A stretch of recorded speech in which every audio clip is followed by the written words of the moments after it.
students, welcome to Divine Mathematics, and we are taking class 9th Mathematics of CBSE board,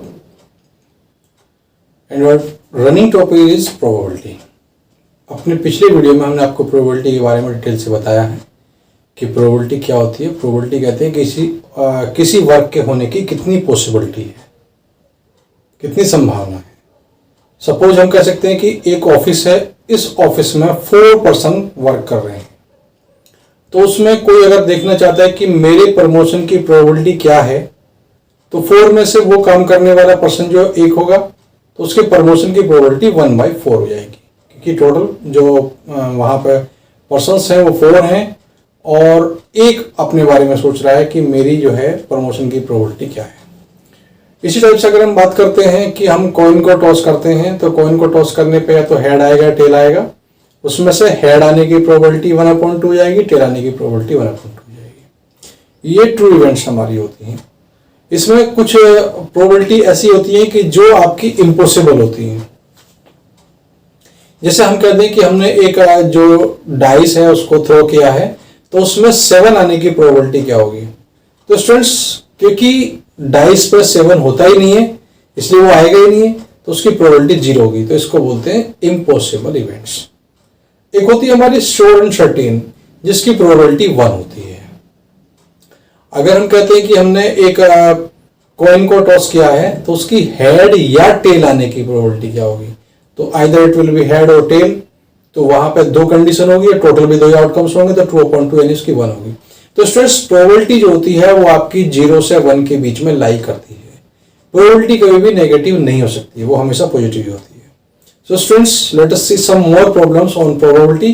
और आपका ये topic आज complete हो रहा है, बस आपका थोड़ा सा पोर्शन जो है वो कंस्ट्रक्शन का बचा हुआ है, उसको हम बहुत जल्दी कंप्लीट कर देंगे। तो स्टूडेंट्स, जिन स्टूडेंट्स ने अभी तक चैनल को सब्सक्राइब नहीं किया उसको सब्सक्राइब करें और बेल आइकन प्रेस करें, इससे आपको आने वाले वीडियोज की नोटिफिकेशन आपको मिलते रहें। So let us see the question. To know the opinion of the students, कुछ स्टूडेंट्स हैं उनका ओपिनियन जानने के लिए किस बारे में, about the subject statics. Statics subject के बारे में उनके ओपिनियन जानने के लिए एक सर्वे हुआ, और सर्वे में कितने 200 स्टूडेंट्स लिए गए, जिस सर्वे को उसमें कंडक्टेड किया गया 200 स्टूडेंट्स के हाथ में। Data is recorded in the following table, और डेटा जो है आपके इस टेबल में रिकॉर्ड किए गए हैं। वो स्टूडेंट्स जो लाइक करते हैं स्टैटिक्स को 135 है आउट ऑफ 200, और जो डिसलाइक करते हैं वो 65 है। तो प्रोबेबिलिटी आपको फाइंड करनी है। अगर इनमें से एक स्टूडेंट्स रैंडमली हम चूज करें, तो पहला है लाइक स्टैटिक्स। स्टैटिक्स को लाइक करने वाले कितने होंगे। सो स्टूडेंट्स, सॉल्यूशन बिल्कुल इजी है। आप देखिए इसका P विद इन ब्रैकेट, इसमें आपका आ जाएगा लाइक स्टैटिक्स। स्टैटिक्स को लाइक करने वाले कितने हैं, तो स्टैटिक्स को लाइक करने वाले टोटल है 135, और जो टोटल स्टूडेंट्स हैं आपके 200 है। अब इनको आप थोड़ा सिंप्लीफाई कर लीजिए, डिवाइड कर लीजिए। आप देखेंगे ये भी 5 से डिवाइड हो रहा है, ये भी 5 से डिवाइड हो रहा है, तो इसको हम 5 से डिवाइड करेंगे तो आ जाएगा 5 to 10 और 3 5 7, और इसको करेंगे 5। तो इस टाइप से ये इसकी प्रोबेबिलिटी होगी। सेकंड पार्ट स्टूडेंट्स, इसमें ये तो फर्स्ट पार्ट था, सेकंड पार्ट में क्या है, डज नॉट लाइक इट, जिसको लाइक नहीं करते हैं। तो P does not like statics, जो स्टैटिक्स को लाइक नहीं करते हैं, तो वो आपके टोटल 65 हैं, और जो टोटल स्टूडेंट्स हैं सभी में वो 200 है। तो ये आ जाएगा आपका 5 से दोनों डिवाइड हो जाएंगे, ये 13/40 आ जाएगा। सो स्टूडेंट्स, ये 2 हमारे सॉल्यूशन आ जाएंगे इसके। बिल्कुल सिंपल सी बात है। अब आप देखिए यहाँ पे आपके पास 2 चीजें आ रही हैं, तो दोनों ही ऐड करने के बाद 1 आ जाते हैं, यानी टोटल प्रोबेबिलिटी जो होगी आपकी वो 1 होगी। 27 + 13, तो आपका 40/40 हो गया, यानी 1 आ गई। तो जितने भी हमारी जो प्रोबेबिलिटी होती हैं एक ही चीज से रिलेटेड होती हैं, उन सबको अगर हम टोटल करें, सारी प्रोबेबिलिटी हम कैलकुलेट करने के बाद टोटल करते हैं, तो वो 1 आता है। तो स्टूडेंट्स, आप देख सकते हैं। हम देखते हैं कि कुछ और प्रॉब्लम्स पर अगर हम डिपेंड करते हैं, तो सपोज करिए आपका एक डाइस को थ्रो किया गया है,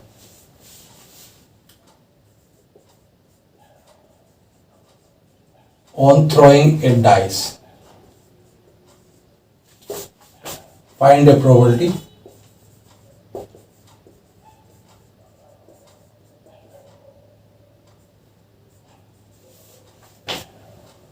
प्रोबेबिलिटी फाइंड करनी है.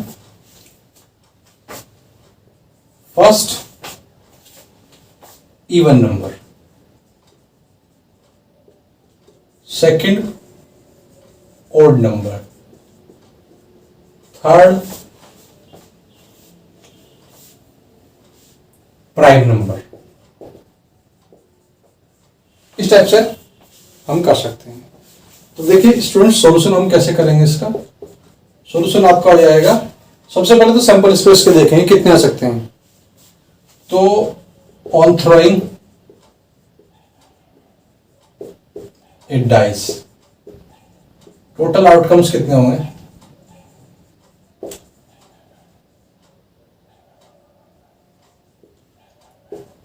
वन, टू, थ्री, 4, 5, 6 ये आएंगे. तो टोटल आउटकम्स हो गए 6.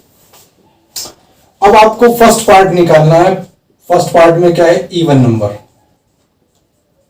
तो आप देखिए यहां इवन कितने हैं हमारे पास, 2 है, 4 है, 6 है. तो 3 आपके इवन नंबर हैं, तो आ जाएगी 3/6 यानी 1/2. फिर हम, ये तो फर्स्ट पार्ट आ गया. फिर सेकंड पार्ट है इसमें odd number.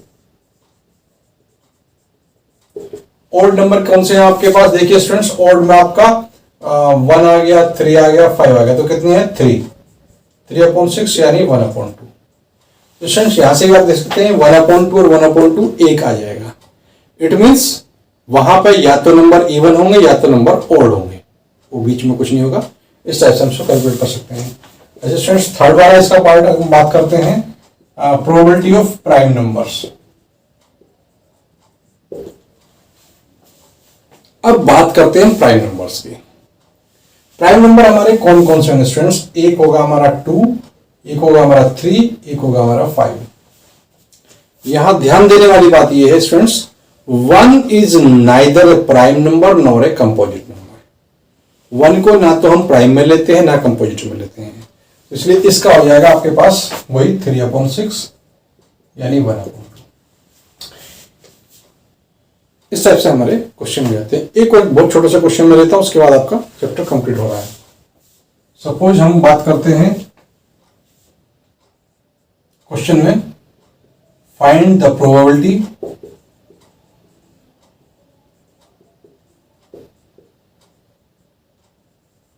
Coming 53rd Monday इन ईयर. एक ईयर है, उसमें 53rd मंडे, या कुछ भी हो सकता है, Monday, Tuesday, Wednesday, Thursday, Friday, Saturday, Sunday, कोई से भी हो सकता है, लेकिन वो 53rd होना चाहिए.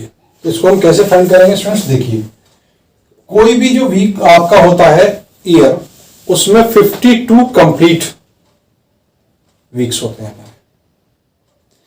तो यहां आप देखिए number of days in 52 weeks आ जाएगा 52 × 7. तो आपका कितना आ गया, 14,364.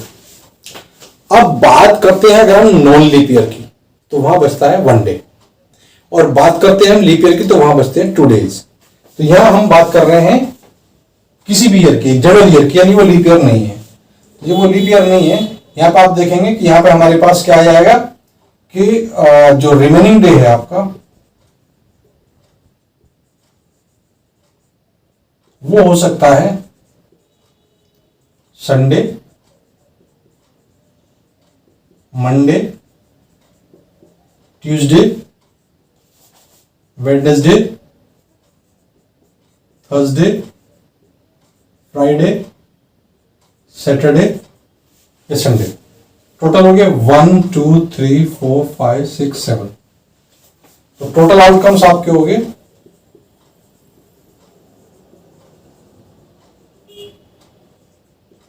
7.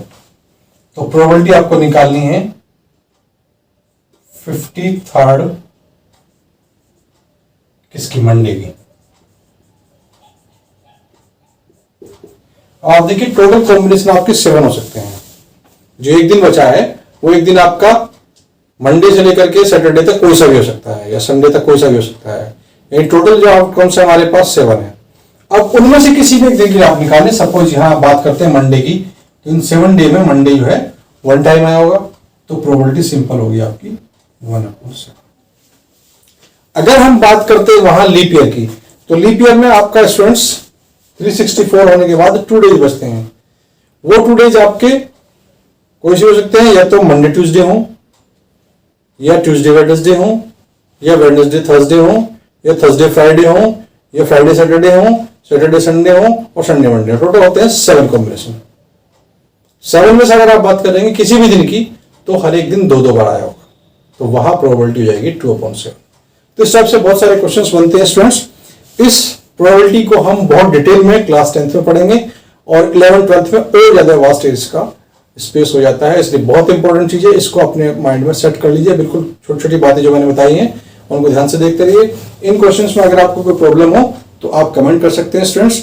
और अभी तक जिन स्टूडेंट्स ने चैनल को सब्सक्राइब नहीं किया, उसको सब्सक्राइब करें और बेल आइकन प्रेस करें, जिससे आने वाले वीडियोज की नोटिफिकेशन आपको मिलते रहें। आज के लिए इतना ही। नेक्स्ट वीडियो में नेक्स्ट आपका जो चैप्टर बचा हुआ है, लास्ट आपका कंस्ट्रक्शन, उसके साथ मिलते हैं। तब के लिए थैंक यू।